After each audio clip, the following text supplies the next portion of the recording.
Karbi আংলঙত PGR VGR অঞ্চলসমূহত বেদখল কৰা বহিৰাগত বিহাৰী মানুহে ভূমিপুত্ৰ কাৰ্বি লোকসকলক তুচ্ছ তাচ্ছিল্য কৰিলে, চাইনিজ বুলি অপমানসূচক মন্তব্য কৰিলে, তথাপিও ইমান ভয়ংকৰ হিংসাত্মক ঘটনা সংঘটিত হ'ল। তথাপিও অসমৰ মুখ্যমন্ত্ৰী হিমন্ত বিশ্ব শৰ্মাই কোনো ধৰণৰ আচলতে এই কাৰ্বি আংলঙৰ 6 শিডিউল এৰিয়াত বেদখল কৰা বিহাৰী হিন্দীভাষী লোকসকলক কোনো ধৰণৰ হুংকাৰ প্ৰদান কৰা আমি দেখিবলৈ পোৱা নাই, কোনো ধৰণৰ হকিয়ানি প্ৰদান কৰা আমি দেখিবলৈ পোৱা নাই। যোৱাকালি কাৰ্বিসকলৰ প্ৰতিনিধিৰ সৈতে বৈঠকত মিলিত হোৱাৰ অন্তত মুখ্যমন্ত্ৰী হিমন্ত বিশ্ব শৰ্মাই কৈছে যে কাৰ্বি লোকসকলৰ লগত হেনো হিমন্ত বিশ্ব শৰ্মা কাৰ্বি জনজাতি লোকসকলৰ লগত হেনো আছে। মানে কাৰ্বি লোকসকলৰ লগত হিমন্ত বিশ্ব শৰ্মা আছে, ইমান দিন নাছিলে। ইমান দিন বহিৰাগত হিন্দীভাষী বিহাৰী লোকসকলৰ লগত হিমন্ত বিশ্ব শৰ্মা আছিল।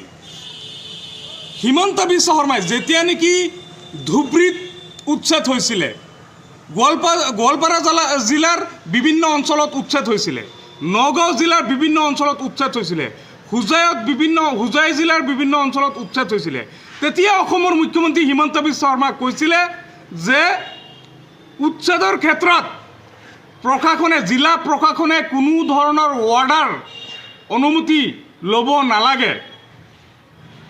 জিলা প্ৰশাসনৰ ডিচিসকলক চৰকাৰৰ ফালৰ পৰা মুখ্যমন্ত্ৰী হিমন্ত বিশ্ব শৰ্মাৰ ফালৰ পৰা ইনষ্ট্ৰাকশ্যন দিয়া আছে, য'ত ইলিগেল আছে, য'ত চৰকাৰী মাটিত মানুহে বসবাস কৰি আছে, তাত উচ্ছেদ কৰিব লাগে, চৰকাৰে গাড়ীৰ তেলৰ ব্যৱস্থা দিব। কিন্তু এই কথাটো ধুবুৰী জিলাৰ সাধাৰণ চৰকাৰী মাটি, গোৱালপাৰা জিলাৰ সাধাৰণ চৰকাৰী মাটি, নগাঁও জিলাৰ সাধাৰণ চৰকাৰী মাটিত বসবাস কৰা লোকসকলৰ ক্ষেত্ৰত প্ৰযোজ্য হয়। কিন্তু 6 শিডিউল এৰিয়াত পিজিআৰ ভিজিআৰ অঞ্চল, য'ত আইনমতে মানুহ থাকিবই নোৱাৰে, পিজিআৰ ভিজিআৰ অঞ্চলত আইনমতে মানুহ থাকিবই নোৱাৰে, তেনেকুৱা পিজিআৰ ভিজিআৰ অঞ্চলত 6 শিডিউল এৰিয়াত কিয় প্ৰযোজ্য নহয়? এই কথাটো যদি ধুবুৰী, গোৱালপাৰা, নগাঁৱত প্ৰযোজ্য হয়, তেনেহ'লে কাৰ্বি ভাইসকলৰ ক্ষেত্ৰত কিয় ইনজাষ্টিছ কৰিছে অসমৰ মুখ্যমন্ত্ৰী হিমন্ত বিশ্ব শৰ্মাই? আচলতে অসমৰ মুখ্যমন্ত্ৰী হিমন্ত বিশ্ব শৰ্মাই উচ্ছেদৰ নামত আচলতে সংখ্যালঘু মানুহক উচ্ছেদ কৰি এটা হিন্দু মুছলমানৰ মাজত ভেদাভেদ সৃষ্টি কৰি, নেৰেটিভ সৃষ্টি কৰি, কেৱল মাত্ৰ ৰাজনৈতিক মুনাফাৰ বাবে, কেৱল মাত্ৰ তেওঁৰ পাব্লিচিটিৰ বাবে আচলতে এনেকুৱা কৰিছে।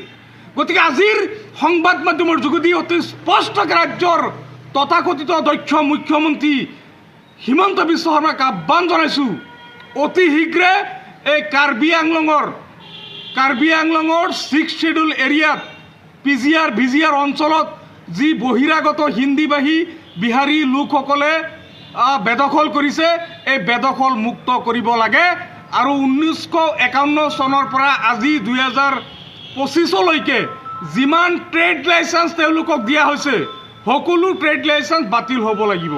আৰু ট্ৰেড লাইচেঞ্চ মুখ্যমন্ত্ৰী হিমন্ত বিশ্ব শৰ্মা যদিও কৈছে ট্ৰেড লাইচেঞ্চ বাতিল কৰিব, আজি ট্ৰেড লাইচেঞ্চ বাতিল কৰি কাইলৈ মানে আগফালেদি ট্ৰেড লাইচেঞ্চ বাতিল কৰি পিছফালেদি মোটা অংকৰ ধন লৈ এজন দুজনকৈ ট্ৰেড লাইচেঞ্চ যাতে আকৌ পুনৰ দিয়া নহয়, এই ক্ষেত্ৰত আমি ছাত্ৰ মুক্তি সংগ্ৰাম সমিতিয়ে নজৰ ৰাখিম।